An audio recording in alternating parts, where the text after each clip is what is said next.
Hello everybody, welcome to my channel. आज मैं आपके लिए लेकर आई हूँ कंप्लीट बायोलॉजी स्ट्रेटजी जो कि मैंने फॉलो की थी और मेरे आए थे 355 out of 360 in biology. But अगर आप ये स्ट्रेटजी फॉलो करेंगे तो आपके आ सकते हैं 360 आउट ऑफ 360, क्योंकि मेरे भी इतने आते। बट जो मेरा एक क्वेश्चन था बॉटनी का, वो एक सिली मिस्टेक के कारण गलत हो गया था। मैं वो भी आपको बताऊंगी आप सिली मिस्टेक को कैसे अवॉइड कर सकते हैं। बट आज मैं आपको बताने वाली हूँ पूरी स्ट्रैटेजी बायो की जो आपको बहुत हेल्प करेगी, इसलिए वीडियो को लास्ट तक देखिएगा। और इस वीडियो को बनाने में मैंने बहुत ज़्यादा मेहनत की है, क्योंकि मेरे पास आईपैड या फिर टैब नहीं है, इसलिए मैंने पूरा जो ये PDF है इसको मैंने MS वर्ड पर बनाया है और उसको ही मैं 2-3 दिन से बना रही थी, क्योंकि चीज़ें भूल भी गई हैं, क्योंकि 2 महीने से ज़्यादा हो गए नीट के एग्ज़ाम को दिए। मैं धीरे धीरे सारी चीज़ों को रिकॉल कर रही थी कि मैं कैसे पढ़ती थी और क्या क्या गलतियाँ मैंने की थी, और उसके बेसिस पर मैंने ये पूरा वीडियो बनाया है। और आप इसे लास्ट तक देखेंगे तो आपको डेफिनेटली लास्ट में जाके पता चलेगा कि आपको कैसे पढ़ना है बायो को, और कैसे आप कम टाइम देकर बायो में बहुत ज़्यादा अच्छा स्कोर कर सकते हैं और अपना ज़्यादा से ज़्यादा टाइम केमिस्ट्री और फिज़िक्स को दे सकते हैं। वीडियो को स्टार्ट करते हैं। इस वीडियो में हम बात करने वाले हैं कि हमें कैसे पढ़ना है। पहले तो कैसे पढ़ना है इन द सेंस NCERT को कैसे एक स्मार्ट वे में पढ़ना है। उसके बाद हम बात करेंगे कि कौन कौन से रिसोर्सेज थे जो कि मैंने यूज़ किए थे। थर्ड हम देखेंगे कि रिविजन स्ट्रेटजी क्या है, क्योंकि हम बार बार तो ये 11th-12th की दोनों NCERT पूरी तो नहीं पढ़ सकते। रिविजन स्ट्रेटजी क्या होने वाली है। और लास्ट में हम देखने वाले हैं कि टेस्ट और क्वेश्चन प्रैक्टिस हम कहाँ से करें। चलिए हम स्टार्ट करते हैं। सबसे पहले हम ये देखते हैं, ये हमारी क्लास 11th की NCERT बायो की और ये है क्लास 12th की। अब आपको डिफरेंस समझना होगा इन दोनों बुक्स में। जो क्लास 11th में मेजर पोर्शन है वो बहुत ज़्यादा डेटा बेस्ड है। जो स्टार्टिंग के आप चैप्टर्स देख ले, जैसे कि डाइवर्सिटी हो गया, मॉर्फोलॉजी, एनाटॉमी या फिर स्ट्रक्चरल ऑर्गेनाइजेशन, सेल, ये सारी चीज़ों में कॉन्सेप्ट से ज़्यादा डेटा है जो कि आपको याद करना होगा। लेकिन अब क्लास 12th की NCERT को देखेंगे तो इसमें मेजर पोर्शन जो है वो बहुत ही ज़्यादा कॉन्सेप्चुअल है, जैसे कि जेनेटिक्स हो गया, रिप्रोडक्शन हो गया। इसमें कॉन्सेप्चुअल चीज़ें बहुत ज़्यादा हैं, तो इस तरीके से आपको डिफ्रेंशिएट करके पढ़ना होगा। 11 में भी बहुत सारे चैप्टर्स हैं जो कि बहुत ज़्यादा कॉन्सेप्चुअल है, जैसे कि प्लांट फिजियोलॉजी, ह्यूमन फिजियोलॉजी हो गया, बट डेटा बेस्ड भी बहुत ज़्यादा है। तो आपको डेटा को याद करना है और कॉन्सेप्ट को अच्छे से समझना है। हम स्टार्ट करते हैं। सबसे पहले हम बात करेंगे कि कैसे हमें पढ़ना है। अगर आप अभी जस्ट स्टार्ट कर रहे हैं तो आप ये टेक्निक बिल्कुल फॉलो कर सकते हैं। सबसे पहले अगर आप किसी कोचिंग में इनरोल्ड हैं तो आप वहाँ के क्लास को अटेंड करते होंगे, चैप्टर वाइज आपको पढ़ाया जा रहा होगा और उसके साथ आप नोट्स बना रहे होंगे। अगर आप किसी कोचिंग में इनरोल्ड नहीं हैं या फिर आप ऑनलाइन कर रहे हैं तो, या फिर यूट्यूब की वीडियो देख रहे हैं, तो आप वीडियो देखिए और उसके साथ साथ नोट्स बनाइए हर चैप्टर वाइज। उसके बाद एक चैप्टर जैसे आपका हुआ तो आप क्या करेंगे, साथ ही साथ नोट्स को पढ़ते भी जाएंगे, क्योंकि नोट्स को अगर आप पढ़ेंगे तभी आप पूरे जो कोर कॉन्सेप्ट है उसे समझ पाएंगे। आप डायरेक्ट अगर NCERT पे चले गए तो आपको बहुत ज़्यादा डिफ़िकल्टी होगी, क्योंकि NCERT की जो लाइंस है ना वो बहुत ज़्यादा समरी में लिखी हुई है। मतलब उसको अगर आपको डीप में समझना है पूरे कॉन्सेप्ट को, तो आपको पहले अपने नोट्स पढ़ने पड़ेंगे, उसके बाद आप NCERT पर आइए। और जब आप NCERT को पढ़िए तो प्रॉपर एक एक लाइन बहुत ही अच्छे से पढ़िए। बाद में आप डायरेक्ट रीडिंग कर सकते हैं, बट स्टार्टिंग में आपको प्रॉपरली लाइन बाय लाइन एक एक चीज़ों को पढ़ना होगा। ओके, उसके बाद मैं आपको बता दूँ रीडिंग स्ट्रैटेजी, जो कि बहुत ही इम्पॉर्टेंट है। बहुत लोग इसमें गलती करते हैं और वो जस्ट पढ़ते हैं NCERT को, बट नहीं, आपको एक प्रॉपर स्ट्रैटेजी फॉलो करनी है रीडिंग करने के लिए भी। Let's go. सबसे पहले समराइज कीजिए डिफ़िकल्ट पैराग्राफ को। लेफ्ट हैंड साइड जो स्पेस होता है NCERT में, उसमें उसको समराइज करके लिख दीजिए, ताकि आप उसे बार बार रिवाइज कर सकें। आप वही डिफ़िकल्ट पैराग्राफ को बार बार पढ़ेंगे तो आपको कभी याद नहीं होगा। जैसे कि एग्जाम्पल के लिए मैंने अपने NCERT का एक पेज अटैच किया है, ये देखिए। ये अगर आपको अच्छे से ना दिख रहा हो, एक बार मैं जूम करके दिखाती हूँ। जैसे ये जो पैराग्राफ है ये चैप्टर एनाटॉमी वाले से हमने लिया हुआ है। यहाँ पर मैंने जो फ्लोएम के बारे में दिया हुआ था, फिर जाइलम के बारे में, ट्रैकीट्स वेसल के बारे में, पिट फील्ड्स और बहुत सारे फ्लोएम में परफोरेटेड वॉल्स वगैरह होते हैं। उन सब चीज़ों में मुझे इतना ज़्यादा कन्फ्यूजन होता था, तो मैंने उस पूरे पैराग्राफ को अलग से करके लिख दिया था, कहाँ परफोरेटेड वॉल्स होते हैं, कहाँ पिट फील्ड्स होते हैं। तो इस तरीके से आपको डिफ़िकल्ट पैराग्राफ को ऐसे शॉर्ट करके लिखना होगा, ताकि आप बार बार इसे ही रिवाइज करें और ये आपको याद हो जाए। ऐसे ही एक चैप्टर में आप और कर सकते हैं, जैसे कि रिप्रोडक्शन चैप्टर में जो मेमोरी ग्लैंड का स्ट्रक्चर दिया हुआ है वो भी काफ़ी ज़्यादा कंफ्यूजिंग है, तो आप उसको भी फ्लो चार्ट के फॉर्म में लिख सकते हैं। उसको मैंने नहीं अटैच किया, बट उसको भी ऐसे ही बहुत सारी डिफ़िकल्ट पैराग्राफ्स हैं जिनको आप ऐसे साइड में, लेफ्ट हैंड साइड या राइट हैंड साइड, जहाँ भी स्पेस हो उसको लिख सकते हैं फ्लो चार्ट के फॉर्म में। नेक्स्ट जो है वो स्ट्रेटजी है कि आप जो भी डायग्राम एनसीईआरटी में गिवन, आपको पता है डायग्राम तो बहुत ही ज़्यादा इंपॉर्टेंट है, और ऐसा नहीं कि नीट में डायग्राम डायरेक्ट आ जाए, तो इसलिए मैं कह रही हूँ बहुत ज़्यादा इंपॉर्टेंट है। इसका एक और बहुत ही ज़्यादा इंपॉर्टेंट रूल है डायग्राम का कि आपको पता होगा विजन वाली जो लर्निंग होती है, जब आप किसी चीज़ को देखते हैं तो वो बहुत ज़्यादा जल्दी आपके दिमाग में बैठ जाती है। तो उसको समझते हुए हमारे टीचर ने हमको बताया था कि जो भी डायग्राम आपको गिवन हो एनसीईआरटी में, जैसे कि ये हमारे पास डायग्राम दिया हुआ है मॉर्फोलॉजी चैप्टर से, उसमें मैंने क्या किया है, जैसे यहाँ पर ये आपको स्टेम की मॉडिफिकेशन दिए हुए हैं, तो जिंजर, टर्मरिक, इसमें ये राइजोम होते हैं, इसमें हॉरिजॉन्टल ग्रोथ होती है। वैसे ही ज़मीन कंद कोलोकेशिया में वर्टिकल ग्रोथ होती है, इसे कॉम कहते हैं। वैसे पोटैटो ट्यूबर होता है। ये बोगनविलिया में एक्सिलरी बर्ड है जो कि स्पाइक के फॉर्म में कन्वर्ट हो जाता है। सो ये सारी चीज़ों को आप डायग्राम में ही मेंशन कर दीजिए, ताकि आपको बार बार पूरा पैराग्राफ ना पढ़ना पड़े और विजन वाली लर्निंग से आपको जल्दी याद हो जाए ये चीज़ें। उसके अलावा आप ये देखिए, ये चैप्टर डाइवर्सिटी प्लांट किंगडम में हमारे पास जो डायग्राम दिए होते हैं, ये वॉल्वॉक्स का है, तो इसमें मैंने चीज़ों को लेबल कर दिया। ये साइनोबियम है जो कॉलोनी होती है, वैसे ही यूलोथ्रिक्स से नीचे कैप्शन में ये सारी चीज़ें दी रहती हैं, बट अगर आप उसको डायग्राम के साथ साथ ही लिख देंगे ना, तो ये बहुत ईजी हो जाएगा इसे याद करना।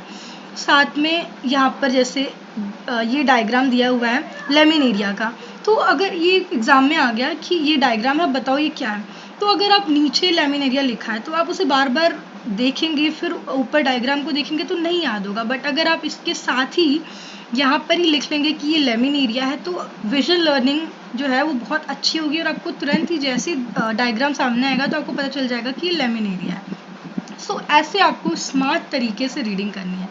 नेक्स्ट जो स्ट्रैटेजी मैंने फॉलो की थी वो है कि ये तो बाकी सब नीट एस्पिरेंट्स करते हैं कि जो इम्पोर्टेंट पॉइंट है उसे हाईलाइट कर लेते हैं ताकि रैपिड रिवीजन हो, क्योंकि पूरा एनसीईआरटी पढ़ना इट्स डिफ़िकल्ट। स्टार्टिंग में तो आपको पूरी पढ़नी है, स्टार्टिंग में तो कोई कॉम्प्रोमाइज़ नहीं, पूरा ही पढ़ना है आपको, लेकिन लास्ट के टाइम पे रैपिड रिवीजन के लिए आप ऐसे हाईलाइट कर सकते हैं। सेकेंड है फ्रेम क्वेश्चंस फ्रॉम पैराग्राफ। ये जो है सबसे बेस्ट स्ट्रैटेजी है जिसने मुझे बहुत ज़्यादा हेल्प की है, और वो है कि आप ऐसे क्वेश्चन को फ्रेम करें। जैसे ये चैप्टर है रिप्रोडक्शन इन एंजियोस्पर्म वाले चैप्टर से, क्लास 12th का, ये अब न्यू एनसीईआरटी में फर्स्ट चैप्टर है।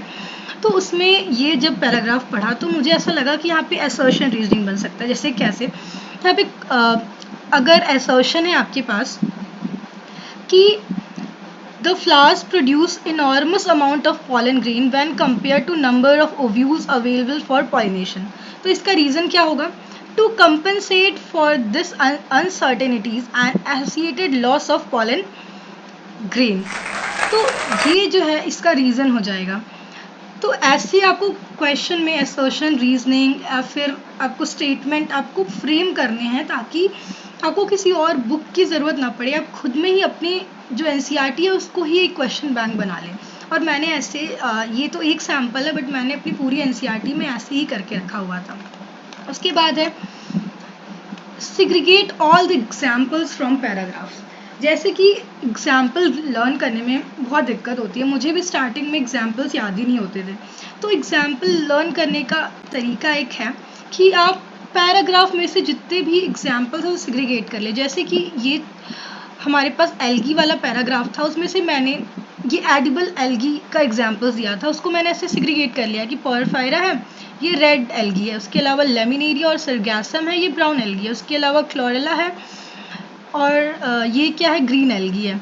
तो ये सारे एडिबल एल्गी को मैंने सेग्रीगेट कर लिया। उसके अलावा यहाँ पर आप देखना कि किसमें जो है हाइड्रोकोलोइड मटेरियल है उसको भी मैंने सेग्रीगेट कर लिया। जैसे कि यहाँ पर एल्जिन हो गया, अगर अगर हो गया, कैरागीन हो गया, और उसमें एल्जिन मिलता है ब्राउन एल्गी से, अगर अगर, और कैरागीन मिलता है रेड एल्गी से। उसको ऐसे सेग्रीगेट कर लिया। और इसको सेग्रीगेट कर लेंगे ना आप तो एग्जाम्पल इतनी जल्दी आ जाएंगे। वैसे ही जैसे देखिए आप ये जो पेज है मैंने इसको लिया है मॉर्फोलॉजी वाले चैप्टर से, जिसमें यहाँ पर हमें सारे प्रेजेंटेशन गिवन है। मैंने उसके आगे ही उस प्रेजेंटेशन का नाम और वो किसका एग्जाम्पल है, उसके एग्जाम्पल कौन कौन से हैं उसके सामने ही लिख दिया। उसके कारण मुझे याद करना इतना ईजी हो गया था। तो आपको ये स्मार्ट अप्रोच फॉलो करना पड़ेगा, तभी आप बायो में बहुत अच्छा स्कोर कर सकते हैं। अगर आप वही नॉर्मली बस ऐसे रीड करते जाएंगे तो कभी आपको याद नहीं होगा। सो इसमें भी मैंने देखी, जैसे ये मार्जिनल प्रेजेंटेशन है तो इसका एग्जांपल पी है। वैसे यहाँ पर एक्साइल प्रेजेंटेशन है तो इसका एग्जांपल चाइना रोज हो गया, लेमन हो गया, टोमेटो हो गया, लिली हो गया। टोमेटो के आगे हमने लिख दिया सोलेनेसी फैमिली, लिली के आगे लिलिएसी फैमिली। तो जितना डेटा आप डायग्राम में लिख सके ना, आप उसे लिखिए, बहुत ईजी हो जाएगा आपके लिए बायो। लिटरली मैं आपको बता रही हूँ, बहुत आसान हो जाएगा। ये मैंने एक और पेज ऐड किया है यहाँ पर। जैसे यहाँ पर यू बैक्टीरिया में बहुत सारे एग्जाम्पल दिए थे। जैसे कुछ एक्स्ट्रा चीज़ें भी होती है, जैसे यूनिसेलुलर एल्गी है, स्पायरुलिना, कलोनियल का एग्जाम्पल एनाबेना, और माइक्रोसिस्टीज नहीं गिवन था बट क्योंकि मेरे नोट्स में था तो मैंने 2 एग्जाम्पल लिख लिए। वैसे ही फिलामेंटस का नॉस्टॉक ऑसिलेटोरिया। तो आपको ऐसे एग्जाम्पल जो एक्स्ट्रा आपको लिखाए गए और आपको लगता है थोड़े बहुत इंपॉर्टेंट है तो उनको आप ऐसे साइड में लिख सकते हैं। ये एक स्मार्ट अप्रोच है पढ़ने का। और वैसे ही जैसे यहाँ पर बीच में एक लाइन दी हुई थी कि पैरियांस के बारे में, तो जो ग्रुप ऑफ टैपल होता है, टैपल मतलब पैटल और सैपल से मिलकर बना है, उसे टैपल कहता है। ग्रुप ऑफ टैपल को हम पैरियांस कहते हैं। तो ये बीच में लाइन थी, उसको मैंने अलग से लिख दिया है। वैसे यहाँ पर एग्जाम्पल था कि एक्टिनोमॉर्फिक, जाइगोमॉर्फिक का, उसको मैंने ऐसे ट्रिक बना के, जो मेरे सर ने बताई थी ट्रिक बना के, उसे साइड में एग्जाम्पल सेग्रीगेट करके लिख दिया। तो कितना ईजी हो गया अब इसे पढ़ना। वैसे अब मैं आपको एक स्मार्ट अप्रोच और बताने वाली हूँ जो कि मेरे टीचर ने मुझे बताई थी। वो है कि सारे चैप्टर्स को आप बार बार मत रीड कीजिए, क्योंकि सारे चैप्टर एक लेवल के नहीं होते। जैसे एक चैप्टर है माइक्रोब्स इन ह्यूमन वेलफेयर। ये चैप्टर, इसमें सिर्फ और सिर्फ डेटा गिवन है और इसमें कोई कॉन्सेप्ट नहीं है। लास्ट में थोड़ा कॉन्सेप्ट है बायोगैस वाले में, लेकिन पूरा चैप्टर कॉन्सेप्चुअल नहीं है। तो इसको आप बार बार एनसीईआरटी को रीड करेंगे तो इसका कोई मतलब नहीं है। इस चैप्टर को आप क्या कर सकते हैं, शॉर्ट नोट्स बना सकते हैं और उसे ही बार बार रिवाइज कीजिए, क्योंकि आपको एग्जाम्पल ही याद करना है। सो ये ऐसे मत करो आप। एक जो रियल वे होता है, टॉपर बच्चा कैसे पढ़ता है, वो अप्रोच आपको फॉलो करनी है। सो यहाँ पर जैसे मैंने अपने शॉर्ट नोट्स बनाए थे microbes in human welfare chapter का, वो मैंने अटैच कर दिया है। सो ऐसे आप शॉर्ट नोट्स बना लो ऐसे चैप्टर्स का, जिससे आपको बहुत ही ज़्यादा हेल्प मिलेगी। ये मैंने शॉर्ट नोट्स बनाया था और मैं इसको ही बार बार रिवाइज करती थी।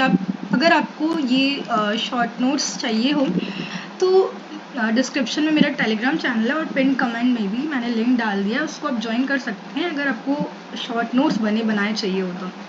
उसके बाद मैं बात करूँगी रिसोर्सेज के। तो रिसोर्सेज बहुत ही ज़्यादा लिमिटेड है। अपने खुद के नोट्स को पढ़िए और कॉन्सेप्ट को अच्छे से समझिए। उसके बाद आप एनसीईआरटी रीड कीजिए। उसके अलावा आपको क्या करना है कि जो क्वेश्चंस कहाँ से प्रैक्टिस करने हैं, तो अगर आप किसी कोचिंग में एनरोल्ड है तो वहाँ से आपको मॉड्यूल्स मिली होगी, तो उसमें जितने क्वेश्चन ना सारे लगा लीजिए और PYQs पर ज़्यादा फोकस कीजिए, क्योंकि बाद में आपको बार बार PYQ ही लगाने हैं। बाकी जो एक्स्ट्रा क्वेश्चन उसमें दिए रहते हैं वो एक पहली बार लगाना है, लेकिन बार बार उसे नहीं लगाना। और मान लीजिए जो कोई नहीं इनरोल्ड है किसी कोचिंग से, तो टेलीग्राम पे इतने सारे चैनल, आपको हर कोचिंग के मॉड्यूल्स वहाँ पर मिल सकते हैं। तो आप वहाँ पे जाके किसी भी टेलीग्राम चैनल पे ग्रुप में ज्वाइन कीजिए और वहाँ पे आपको मिल जाएंगे बहुत सारे क्वेश्चंस, तो आप वहाँ से भी ले सकते हैं मॉड्यूल्स। मैं किसी प्रेस्टिजियस इंस्टीट्यूट के मॉड्यूल की बात कर रही हूँ, कहीं के भी क्वेश्चन नहीं करने हैं आपको। उसके बाद आपको और कोई बुक सॉल्व करने की ज़रूरत नहीं है। मैं आपको कहूँगा बार बार एनसीईआरटी को पढ़िए, आपने जो खुद क्वेश्चंस फ्रेम करके रखे हैं उसे पढ़िए, इससे आपको इतना ज़्यादा कॉन्फिडेंस आएगा और आपको कुछ और पढ़ने की ज़रूरत ही नहीं महसूस होगी। और मैंने भी ऐसे ही किया था, इसके बाद ही मेरे बायो में 355 आउट ऑफ 360 आया। मैंने सिर्फ इन्हीं चीज़ों को फॉलो किया था, कोई भी एक्स्ट्रा बुक नहीं लगाई थी। बोला जाता है कि वो एनसीईआर फिंगर टिप्स करके कोई बुक हो उसे लगाना चाहिए, बट मैंने इतना ही लगाया था और मुझे काफ़ी सेटिस्फेक्शन था बायो में और काफ़ी ज़्यादा कॉन्फिडेंस था, क्योंकि एनसीईआरटी में ही सब कुछ होता है। एनसीईआरटी को आप जितने बार पढ़ेंगे और उसके खुद के क्वेश्चन फ्रेम किए लगाएंगे और प्रीवियस ईयर क्वेश्चन लगाएंगे तो आपको बाहर कहीं जाने की ज़रूरत ही नहीं है। उसके अलावा रिवीजन के बारे में आपको बताओ तो एनसीईआरटी को पढ़िए, हाईलाइटेड पॉइंट्स को पढ़िए और बार बार प्रीवियस ईयर क्वेश्चंस लगाइए, दैट्स इट। इसके अलावा टेस्ट एंड क्वेश्चन प्रैक्टिस के लिए मैं बताऊं आपको तो आप कोई भी अच्छा टेस्ट सीरीज़ ज्वाइन कर लीजिए, चाहे एलन का, आकाश का, आपको जिसका भी सही लगता हो। क्योंकि मैं एलन से थी तो मेरा टेस्ट सीरीज़ मेरे को सही लगता था, और क्योंकि मैं वहाँ की क्लासरूम स्टूडेंट थी तो हमारे माइनर टेस्ट होते थे पार्ट वाइज सिलेबस के। तो आप भी ऐसा टेस्ट सीरीज़ लीजिए अगर आप किसी कोचिंग में नहीं एनरोल्ड है, जिसमें पार्ट वाइज टेस्ट कराया जाता हो, चैप्टर वाइज, पार्ट वाइज, इस टाइप से। और उसमें जो क्वेश्चंस आएंगे तो उसमें ऑलरेडी 90 जो आपको करने रहते हैं और 100 क्वेश्चन बायो के रहते हैं, तो आपकी वहीं पे प्रैक्टिस बहुत अच्छे से हो रही है, तो आपको अलग से क्वेश्चन करने की ज़रूरत नहीं है। उसके बाद जब आप फुल सिलेबस टेस्ट करेंगे तो उसमें खुद 100 क्वेश्चन बायो के रहेंगे जो आप रेगुलर बेसिस पे करते रहेंगे, तो आपको अलग से कोई बुक लगाने की ज़रूरत नहीं है।